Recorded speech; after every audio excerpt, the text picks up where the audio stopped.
जय हिंद दोस्तों, कैसे हो आप सभी। आशा करता हूँ कि आप सभी स्वस्थ होंगे। अपने क्या चल रहा था, अपने चल रहे थे राजस्थान के प्रमुख साहित्यकार।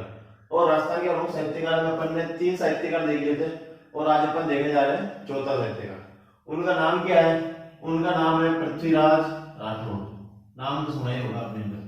क्या नाम है? पृथ्वीराज राठौड़। पृथ्वीराज राठौड़। अब मैं आपको इनके बारे में कुछ जानकारी देता हूँ। हल्दीघाटी युद्ध के बाद महाराणा प्रताप की आर्थिक स्थिति कमजोर हो चुकी थी और उनका स्वाभिमान भी डगमगाने लगा था। इसी को देखते हुए महाराणा प्रताप ने निर्णय लिया कि अब मुझे मुगलों के अधीनता स्वीकार कर लेनी चाहिए। तो इस बात का पता पृथ्वीराज राठौड़ को चला। उसी स्वाभिमान को पुनः जागृत करने के लिए पृथ्वीराज राठौड़ ने एक पत्र लिखा और उस पत्र को पढ़कर महाराणा प्रताप के मन में वापस जिज्ञासा जगी कि मैं मुगलों की अधीनता स्वीकार नहीं करूंगा तथा जब तक मैं जिंदा रहूंगा तब तक मुगलों का क्या करूंगा? विरोध करूंगा। ये बात किसने लिखी थी? पृथ्वीराज राठौड़ ने लिखी थी। उन्हें वापस जिज्ञासा किसने दिलाई? पृथ्वीराज राठौड़ ने। ठीक है, अब अपन इनका थोड़ा बैकग्राउंड देखते हैं, थोड़ा अपन इतिहास की तरफ चलते हैं। तो बीकानेर के शासक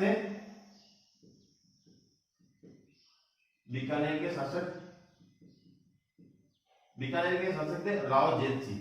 क्या नाम है? राव जेत सिंह। राव जेत सिंह के भाई का नाम क्या था? इनके भाई का नाम था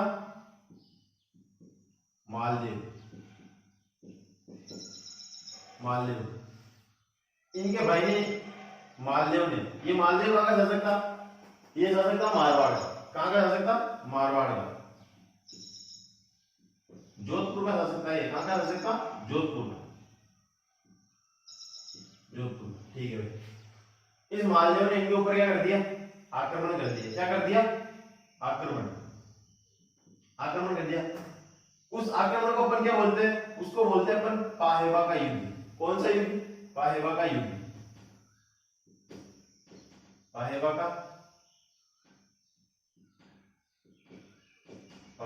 का युद्ध।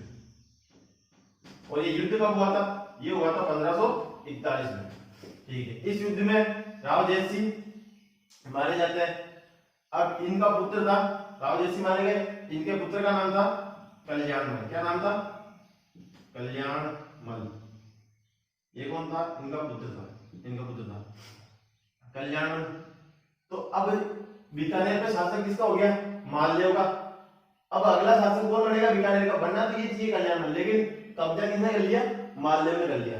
तो ये कल्याणमल शेरशाह सूरी की मदद से क्या बनता है? शासक बनता है। किसकी मदद से? शेरशाह सूरी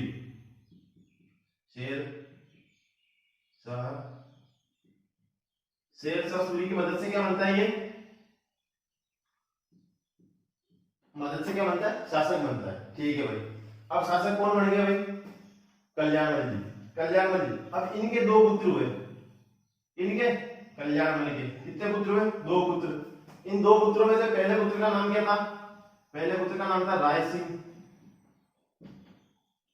और दूसरे पुत्र का नाम क्या था? पृथ्वीराज राठौड़।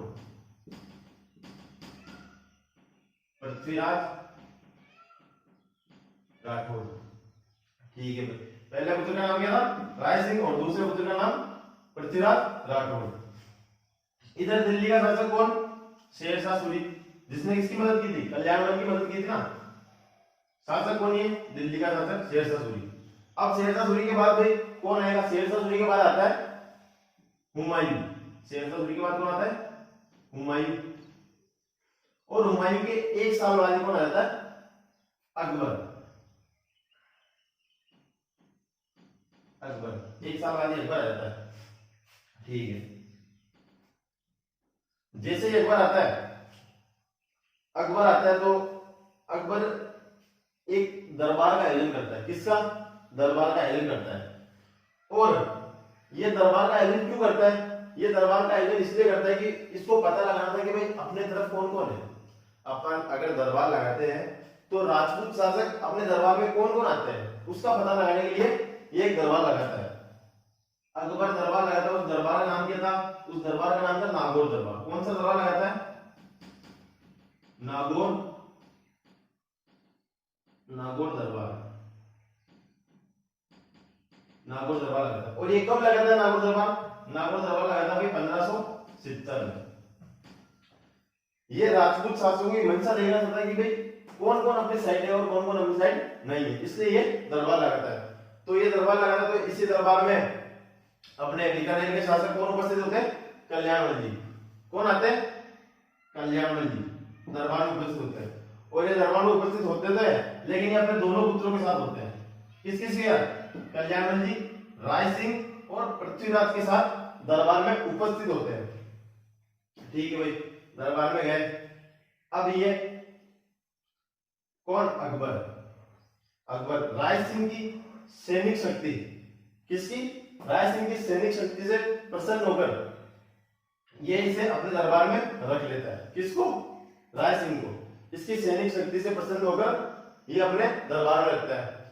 और पृथ्वीराज राठौड़ की रुचि थी साहित्यकार में, तो इनकी साहित्य का रुचि के कारण, इनकी साहित्य में रुचि देखने के कारण ये इनको भी अपना क्या कर देता है? इनको भी अपना दरबारी साहित्यकार नियुक्त कर देता है। किनको? पृथ्वीराज राठौड़ को क्या कर देता है? अपने खुद के दरबार का दरबारी साहित्यकार नियुक्त कर देता है पृथ्वीराज राठौड़ को। ठीक है भाई, ये तो हो गई इनके बारे में जानकारी की भाई क्या हुआ था क्या नहीं हुआ था। आपको बस इतना ही ध्यान रखना है कि नागौर दरबार कब लगा? नागौर दरबार लगा था 1570 में। पाहेबा का युद्ध कब हुआ था? ये क्वेश्चन भी पूछा जाता है। पाहेबा का युद्ध हुआ था 1541 में। किस किस के बीच हुआ? जयसिंह सिंह वर्सेस मालदेव के बीच।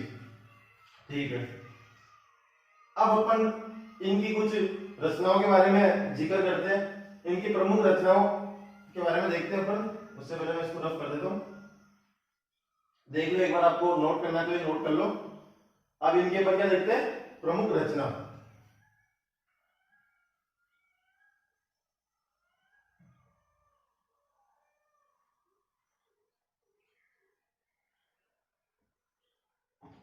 इनकी प्रमुख रचनाओं के बारे में बात कर रहे हैं अपन कर रहे हैं पृथ्वीराज राठौड़ की प्रमुख रचनाएं। प्रमुख रचनाएं, इनकी प्रमुख रचना देखते हैं। इनकी प्रमुख रचना में सबसे पहली प्रमुख रचना कौन सी है, जो कि सबसे प्रसिद्ध भी है? वेली किशन, वेली किशन रुक, वेली किशन रुक्मणी री। कौन सी रचना है इनकी?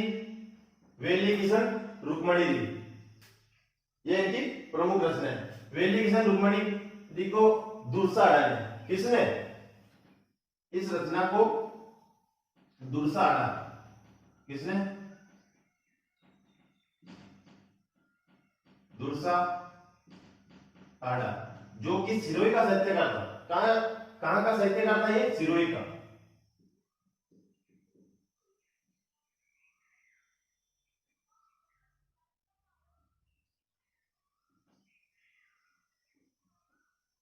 कहां का साहित्यकार था ये? सिरोही का साहित्यकार था। दुर्सा आड़ा ने वेली किशन रुक्मणी को क्या कहा? क्या कहा? इसने कहा पांचवा वेद। क्या कहा? पांचवा तो वेद, पांचवा तो वेद कहा। अपने भारतीय इतिहास में कितने वेद है? 4 ही वेद है। तो इसने इस ग्रंथ को क्या कहा? पांचवा वेद। और क्या था? और था 19वां पुराण। 19वां पुराण। अपने भारतीय इतिहास में पुराण कितने? 18 ही पुराण है। और 19वां पुराण किसको कहा है? वेली किशन रुक्मणी जी को। इसलिए ये रचना एग्जाम पॉइंट से बहुत महत्वपूर्ण है, बहुत बार पूछी भी जा चुकी है ये रचना। और देखो भाई, कर्नल जेम्स टोड ने क्या कहा है? Colonel James Tod Colonel James Tod ने इसके बारे में कहा है कि यह रचना 10,000 हाथियों की शक्तियों के समान है। किसके समान? 10,000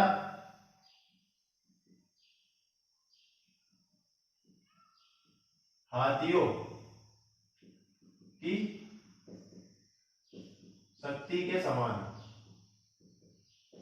ठीक है भाई, बात आ रही है समझ में? तो क्या कहा है? 10,000 हाथियों की शक्ति के समान।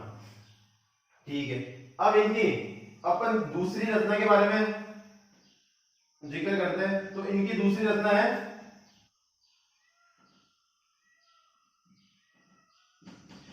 दशम भागवत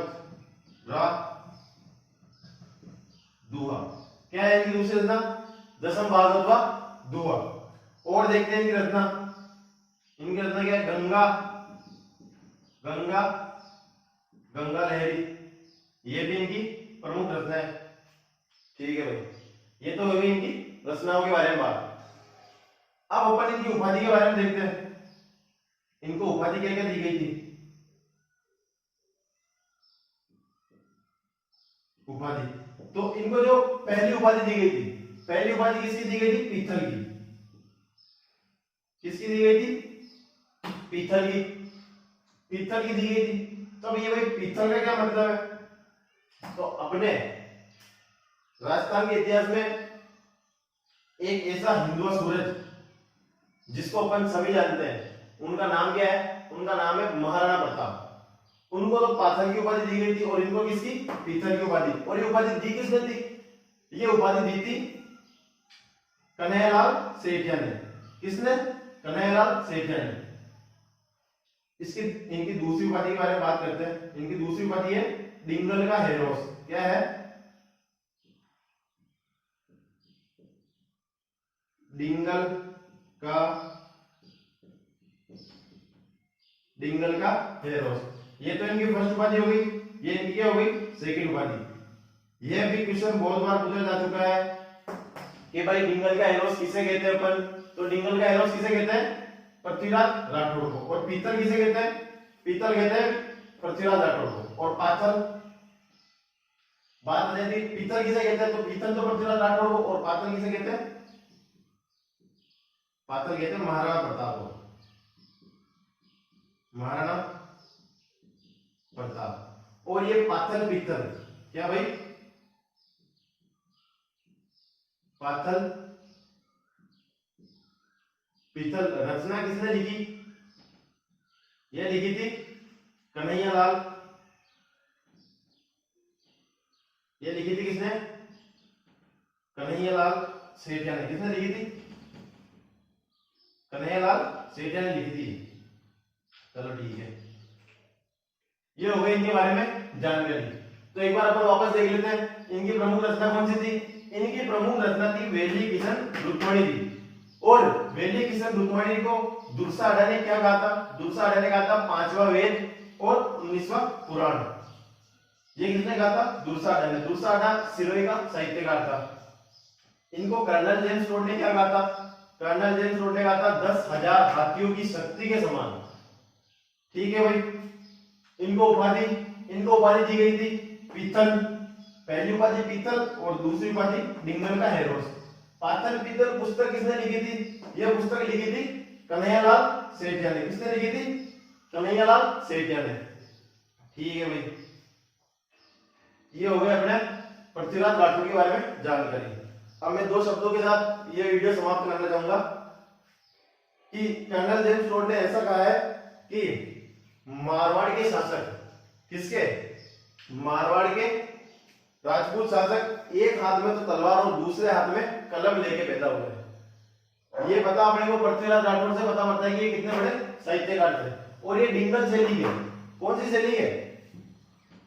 डिंगल शैली के प्रमुख साहित्यकार थे ये। डिंगल शैली के प्रमुख साहित्यकार थे ये। ठीक है, अगर आपको वीडियो अच्छी लगे तो इसको लाइक शेयर एंड सब्सक्राइब जरूर करें। Thank you.